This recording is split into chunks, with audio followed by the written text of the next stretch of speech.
Cancer did not make my daughter special. People saw how special my daughter was because she had cancer. My name is Lynette Myers, and this is my story. The biggest lesson in my life started when I walked through the door that said my child had cancer. When my daughter was diagnosed, she had a 20% chance to live. She was in the 18th percentile that said of the rare diseases. And they looked at me and said, "I'm sorry."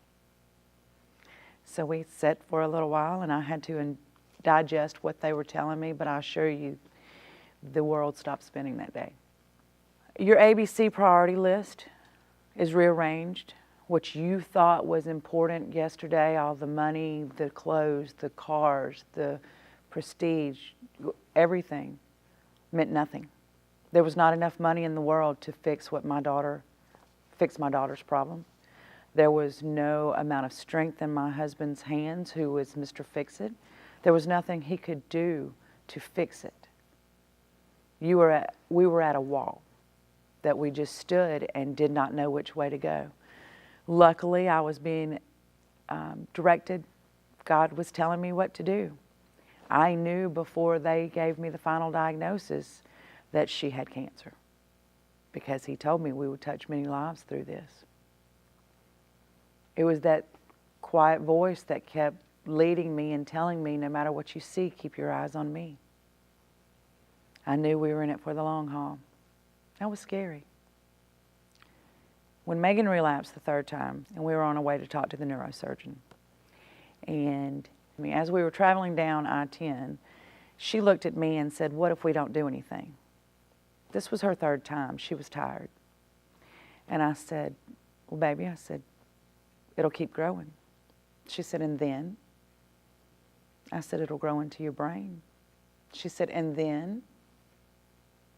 And I looked at her and I said, "What do you want me to say? You know what, and then?" She said, "And then I'll get to see all of my friends." Because she had had some friends who had passed on before. And I looked at her and I said, "Meghan, does that not scare you?" And she said, "Oh, no, Mama. Jesus will tell me what to do. I'm fine." And she was 10 years old at the time. Cancer did not make my daughter special. People saw how special my daughter was because she had cancer. At the time that I was there at the hospital, I would meet other mothers who were standing at the same door that I was standing at, waiting for their daughter to walk, their child to walk through as they were passing away. And one mother would walk through before I did, and I would get the call from the administration. Somebody would call one of the doctors and ask for me to come walk with them, and I would go up and I would stand there and I would watch them receive the purple box, which had the lock of hair and etc. in it. And I would walk them out the door and hug them on their way out as they walked out without their child. The day that my daughter passed away, I wondered why they called me. Even though I was standing at the door of where, with all these other mothers, I had no idea what they were experiencing. All I knew is I didn't want the purple box. Funny thing is, the administration never offered me the purple box. Somehow they knew. The biggest thing I learned from my daughter passing away was that no matter if we're here for 10 minutes or 100 years, we're all here to live our lifetime.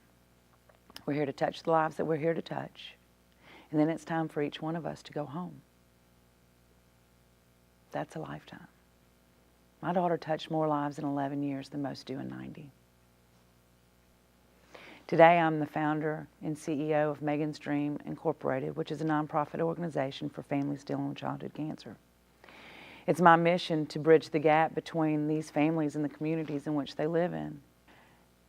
And one day, here recently, I opened up a letter from the IRS that said, "Congratulations. Meghan's Dream Incorporated has received its 100% tax-deductible status. The effective date is March 29th, 2018, which is exactly 15 years to the day that my daughter passed away." He was showing off that day. See, he is the God that met me where I was, He covered me with His grace and His mercy as He took my child. As He took her home, He covered me like with that peace that surpasses all understanding. He understood and held faithful through my anger and my outrage. He healed my heart as He whispered into my ear. And He said, no matter how scattered you may be, you're still a part of me. See, we only see a little piece of the puzzle. But when we're with Him, it's the whole picture, and we are whole with Him.